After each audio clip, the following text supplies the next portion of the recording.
Why are you ignoring me? I've decided not to engage with strangers. I understand. I'll continue living with my in-laws. They completely ignore me. I expected it from my mother-in-law, but I never imagined my father-in-law would treat me this way. There was a reason why the once kind in-laws had changed. It was because of my sister-in-law, who disliked me. With her return, our peaceful life together was completely upended. Don't regret it, okay? You think I'm going to regret this? Think again, jerk. I packed my bags and left my in-laws' house. Sure enough, just 3 days after I left, chaos broke out in their household. I met my husband at my workplace. He was in sales and frequently visited my office. I was his main contact. As we spent more time in meetings and discussions, I grew fond of him. He was a caring and kind man, tall and not necessarily handsome in the conventional sense, but he exuded a charismatic vibe. He was popular, but for some reason, he said he liked me, and we began dating. When we talked, he mentioned growing up in a typical family with parents and a sister. I lost my parents in an accident when I was young and grew up in an orphanage.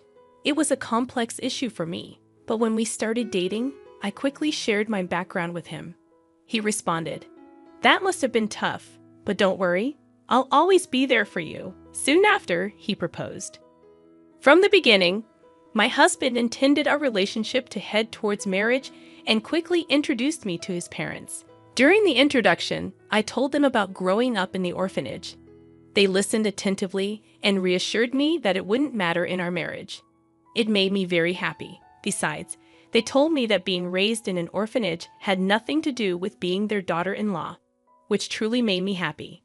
Only my sister-in-law, being very attached to her brother, seemed taken aback, asking, "You grew up in an orphanage?" My husband had to reprimand her. In retrospect, she probably disliked me from our first meeting. I didn't give it much thought at that time, thinking we had just met. Before our marriage, my husband and I discussed moving in with his parents. We seriously considered it. But in the end, I decided not to quit my job. It turns out my husband was set to be transferred soon. I thought about quitting my job to move with him, but my career was going well, and I had just been given direct reports. We discussed it and decided he would move on his own after getting married. I wanted to savor that newly feeling for a bit. I even casually thought about visiting my husband during the long weekends for a little vacation feel. The idea of moving in with the in-laws so soon after marriage was a bit daunting, but my husband probably felt more at ease living with his parents. Plus, to put his ever-worried mother at ease, he probably wanted us to live together. Having lost my parents at a young age, I had always yearned for a family, so living with them wasn't an entirely unappealing idea. Plus, my in-laws had always treated me kindly, and I had grown fond of them. Balancing work and my duties as a daughter-in-law was challenging, but having a family made me happy and fulfilled. One day, my father-in-law approached me with an unexpected request. This would mark the beginning of the unraveling of our seemingly happy cohabitation. It was a time when my overly anxious mother-in-law, who tended to act domineering towards my father-in-law, was out shopping. I was about to start cleaning on my day off when my father-in-law asked to speak with me. "What's the matter?" "Well, I don't want my wife to know, but I'm taking a leave from work." A leave. He explained that he had been having problems with his boss and co-workers, and his health had deteriorated to the point where he had no choice but to take a leave. My mother-in-law is a good person, but she's always anxious and a bit neurotic, living with them. I began to notice her neurotic tendencies and how my father-in-law tiptoed around her to avoid upsetting her. He had always been on the slimmer side, but now that I think about it, he did seem to have lost some weight recently. It would be nice if my mother-in-law was the type to genuinely worry about my father-in-law's weight loss. However, when he had previously taken a sick day due to a cold, she remarked, "A cold. All of your colleagues are at executive levels by now. It's because you're always taking days off claiming bad health or colds. That's why you don't get promoted." Rather than showing concern, she was the kind to give him a hard kick in the pants. He probably tried his best to push through, no matter how poor his health was. However, his condition worsened, and he secretly took multiple sick days to visit the hospital. He was both mentally and physically at his limit. With his frequent early departures, tardiness, and absences, there was talk of him possibly taking a temporary leave from work. But my father-in-law didn't want to upset my mother-in-law under any circumstances. If he were to suggest taking a leave of absence, it's obvious that she would explode in anger. Besides, my father-in-law's salary wasn't that great, and he depended on his overtime pay, so taking a leave would mean he'd be making significantly less. If he told my husband, he'd probably end up telling my mother-in-law. So he approached me, asking if I could help with the living expenses. If I suggest taking a leave, she might even divorce me, he said. Hearing those words from him felt like a punch to the gut. I deeply appreciated my in-laws, who had warmly welcomed me without discriminating against my background of being raised in an institution. Determined to be supportive, I made up my mind to help him out during this tough time. Understood. I'll transfer money into your account every month. Please use it for living expenses. I'm truly sorry. I'll do my best to recover quickly and return to work. Thank you so much, he said. After that, my father-in-law pretended to go to work as usual, while I transferred money into his bank account, which he used for living expenses. My mother-in-law, being rather carefree, didn't meticulously check her bank statements or maintain a household ledger, so she never noticed my transfers. Pretending to go to work, he would visit a mental clinic or take walks in the serene mountains. Gradually, his complexion seemed to improve. I thought he might be returning to work soon, but then an unexpected event occurred. After a marital spat, my sister-in-law returned to her parental home. There's nothing like being home. I thought I'd go crazy if I had to stay with that idiot husband of mine. I'll be staying here for a while. Please prepare meals for me too. I was well aware from our first meeting that my sister-in-law didn't like me. During our family's first meeting, my husband was really upset because she was visibly displeased. During the wedding, she maintained a sour expression throughout and even told me point blank, "My brother looks so good, but you? It would have been better if he married someone prettier." She openly looked down on me, raised in an institution, saying it was embarrassing that I didn't have parents to present at the wedding. However, she got married earlier than us and had already moved out, so I thought our interactions would be limited. That's why I thought living with them would be okay. If she had been living at home, I wouldn't have even considered moving in, knowing the daily jibes I would receive. Still, I thought this visit was just temporary due to her marital problems and expected her to leave within a few days. Despite her stern behavior towards my father-in-law, my mother-in-law was never harsh towards me. Even if my sister-in-law had made snide comments, I believed my mother-in-law would have defended me. But I was wrong. One day when I returned from work, something seemed off about my mother-in-law's behavior. Is something wrong? She seemed distant, not engaging in her usual conversation. When I asked, she responded, "Did you know you've been bad-mouthing me behind my back?" "What? I've never said anything bad about you. You've always been kind to me, and I'm truly grateful. Why would I badmouth you? You've been playing the good daughter-in-law card all this time, but you've been bad-mouthing me on the side. Fine, whatever." Saying this, she left the room. In the hallway, my sister-in-law was smirking. "Looks like you've fallen out of favor. Did your true colors show? Being raised in an institution, your background really does show, huh? It's better not to badmouth people, you know." I haven't said anything bad about her. Oh, the neighbors seem to have heard it. After I returned home after such a long time, they told me that you've been constantly criticizing her. What? Who are these neighbors? Look, it's been a while since I got married and moved out, so I've kind of forgotten the names of the neighbors. I've never said any of those things. Stop making things up. Oh my, how rude, Mom. She's calling me a liar and bullying me. Saying this, she entered my mother-in-law's room. After that, my sister-in-law's malicious behavior escalated. She claimed I told her to sleep in the corridor and take the last bath because she's just a lodger. She complained to my mother-in-law about every little thing. Every time, I had to explain that I hadn't said or done any such thing. However, my mother-in-law seemed to be completely taken in by my sister-in-law's words and seemed to be under her influence. My sister-in-law continued her day, making me wonder if she intended to stay indefinitely. With these worries, I headed home with a heavy heart. I'm home. Previously, my mother-in-law would cheerfully greet me with "welcome back." Now, there was silence. "I'll get dinner ready," I said, stepping into the living room. I was shocked. Normally, my sister-in-law would nag me to prepare dinner quickly, but now my mother-in-law, father-in-law, and sister-in-law were all eating sushi together. Surprised? My sister-in-law said, "Oh, it looks like someone who isn't family is home. You're not thinking of having sushi, are you?" Without even glancing at me, my mother-in-law continued eating while watching TV. "If you wanted sushi, you should have said so." I rushed home after shopping. No one asked for that. "Hey, Mom, Dad, I went out with my friends during the day and got some delicious pudding. Let's eat together." As my sister-in-law said that without paying any mind to me, the three of them started eating the pudding. I was exhausted from work and didn't have the energy to get upset, so I went to my room without eating. The next day, my sister-in-law said she was going out with friends and asked me to drive her to the station.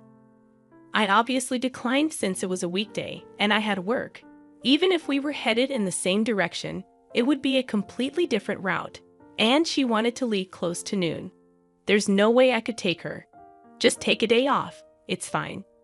Your cute little sis-in-law just wants a ride." She never had the chance to relax and hang out after she got married, right? Can't you be a bit kinder to her? Now, with all due respect, didn't you go out with friends last night after getting a late-night call? Seems like you've been going out almost every day since you came home. I have work. Please take the bus or train. My mother-in-law and sister-in-law were murmuring in the background, but I was fed up. I left for work. However, that night, the defining event that made me decide to leave this house took place. I got held up at work and returned home after picking up some groceries, expecting to be berated. It had started raining by the time I left the office, and it was pouring so hard that even getting in and out of the car, I was drenched. I wondered what nasty trick would be played on me tonight. But when I got home, the three of them were eating takeout just like the day before, no greeting, acting as if they didn't even notice my return. But I've grown used to this treatment. I glanced toward the courtyard from the hallway and saw something placed in the center of the garden. Taking a closer look, it was my belongings. A designer bag I bought with my first paycheck, shoes that were my first birthday gift from my husband, and even my computer that I used for work at home was soaked. As I was in shock, my sister-in-law said with a smirk, "I felt so grossed out having a stranger's things in the house. I threw them out, flaunting a designer bag like that. How arrogant of you." Neither of my in-laws said a word about her outrageous behavior. Why didn't you stop her? Have I done something to you? Do you really believe her lies that I've been bad-mouthing you, bullying her? Aren't you mad at her for what she did? My mother-in-law avoided my gaze, staying silent. Why won't you say anything? I can't talk to strangers. I can't be friendly with someone who's not family. My mother-in-law wouldn't even look at me. My sister-in-law grinned, waiting for my rebuttal. Wait, where's my father-in-law? I'm the one supporting him during his time off. I'm the one helping out with the finances in this house. Sure, I did it out of gratitude, but shouldn't he defend me now? Surely, he'd be on my side. Hoping for support, I looked at him, but he walked past me without a word and went into his room. That was the breaking point for me. I see, I've had enough. Oh, aren't you mad? I'm sorry. To be honest, I never liked you from the beginning, you know? Being raised in an institution and all. Just don't regret this, like I would, loser. I packed my things and prepared to leave immediately. Seeing me in this state, only my father-in-law seemed flustered since he was the one depending on me financially. Still, he didn't try to stop me or defend me. I was completely done with his apathy. My husband's work assignment was quite far away. but I wanted to leave this house as soon as possible. I quickly got in my car and drove to him. I never once confided in my husband about all this. I doubt my mother-in-law told him about my sister-in-law coming back home. If he had known, he would have contacted me, knowing I don't get along with her. But my husband never mentioned anything about my sister-in-law in his calls or messages. I never felt anything off about my husband's behavior, but perhaps he's being manipulated by her, fed lies about various things. Even now, as I head to him, he might treat me with the same cold attitude as them. My heart was exhausted, feeling so suspicious even towards my husband, whom I trust most. If he's of the same mind and attitude as them, maybe divorce is the only option. That's how deeply distressed I felt. When I arrived at his out-of-state apartment, he hadn't returned yet, perhaps busy since it was the end of the month. As I waited, my husband energetically entered the apartment, maybe having noticed the lights. "What if you were coming? You should have told me. I would have come home earlier." "What a surprise, no, just seeing your face." He immediately greeted me with a radiant smile. The relief of seeing him happy to see me combined with the humiliation from my in-laws' house made a mixture of emotions flood out. And I broke down crying. What happened?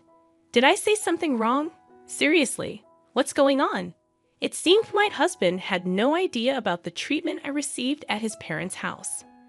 I composed myself, knowing I had to clearly explain everything to him, and began to recount everything. How I've been financially assisting his father who took medical leave, without telling his wife that his sister had returned and was now staying at their parents' home. That she'd been feeding his mother lies about me, turning her cold towards me, how they referred to me as an outsider, how they ignored me, left my belongings out in the rain and ruined them. Through tears and pauses, I told him everything. Finally, I made it clear that I had no intention of ever returning to that house, and that if he couldn't agree with me on this, I'd want a divorce. My husband apologized for being too engrossed in his work and not checking in on me more often, regretting his family's behavior towards me. Of course, he told me I don't have to go back to his parents' house or even speak to them. Even if I ever forgave them, he was adamant about cutting ties with his parents and sister. He also promised not to provide any financial aid to his father anymore. That night, I felt truly relieved. The tension I had been holding melted away, and I had a peaceful sleep by his side. After that, I never returned to my in-laws' house. While commuting from my husband's out-of-state place was not feasible, I had already approached my company about working remotely. Since my sister-in-law and mother-in-law started treating me harshly, my job doesn't necessarily require being in the office, and many of my colleagues and superiors also work remotely. While I had to visit the office a few times a month, several colleagues lived even further away, so switching to remote work wasn't a problem. I hadn't truly experienced married life since moving in with his family and dealing with my sister-in-law's bullying, but now we could finally live like newlyweds. Just as I was setting up my remote workstation, predictably, my sister-in-law contacted me. It turned out the day after I left their house was the day my father-in-law was supposed to get paid. My mother-in-law usually withdraws a certain amount and transfers it to their household account on payday. But this time she couldn't. Until now, I have been supplementing my father-in-law's reduced salary due to his time off. Upon checking their balance, my mother-in-law confronted him, and he confessed that I had been helping them financially. "Hey, why didn't you tell me you were covering the living expenses?" He told me not to, saying he didn't want you to know, so I kept it a secret.